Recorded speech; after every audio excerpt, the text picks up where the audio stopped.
چې مخ د څوارلس سمت سپوږمۍ سپین دی، هغه څوک دی چې طه دی او یاسین دی، چې زلفې خوشبویي د جنت وکړي. زما ورونو او خویندو، الله ازمایي موږ د زړولو ځینې شیانو زموږ په مخ کې چې موږ یې باید ترسره نه کړو، او بیا به یې وایي څوک غواړي چې ترې ځان وساتي په داسې حال کې چې پوهېږي ما حرام ګرځولي او ما داسې ګرځولي چې ته کړی شي ترسره یې کړې، خو ته باید ځان ترې وساتې د هغه مینې لپاره چې ته یې لرې زما سره، د هغه اړیکې لپاره چې زما سره یې لرې، او ځکه ما ویل چې ته باید داسې ونه کړې. نو د مائدې سورت 4 آیت وایي موږ ته دا په ښکلې طریقې سره to us in a beautiful way.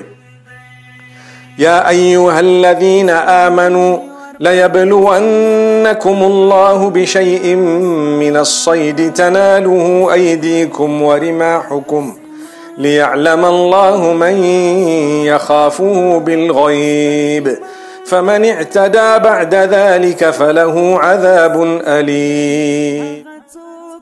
الله وایي ای هغو کسانو چې ایمان مو راوړی دی، الله به وازمایي تاسو د یو څه د حیواناتو په ښکار سره چې وي به نږدې ستاسو لاسرسي ته، ستاسو نیزې ته او ستاسو غشي ته. لاسرسي ته نږدې په دې معنا څنګه چې شرط احرام دی، چیرې چې تاسو حج کوئ یا عمره، تاسو ته اجازه نشته چې حیوانات ښکار کړئ.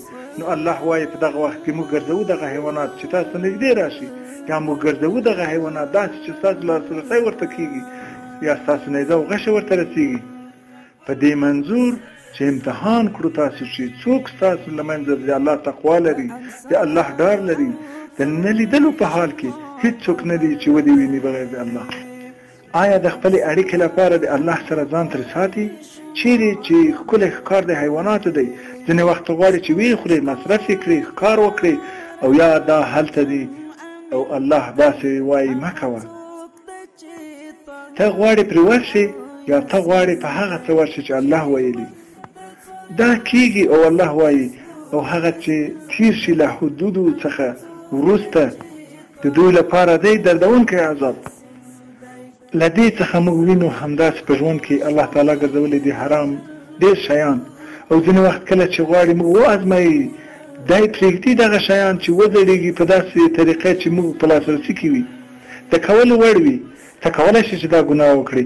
دا چې څه دي مهمه نه ده، مخدره مواد، فونوګرافي یا فحاشي یا الکحول یا قمار یا هر څه چې وي، الله وایي آیا ته غواړې زما لپاره ځان ترې وساتې یا غواړې فقط ور ټوپ کړې ځکه چې ته کولی شې؟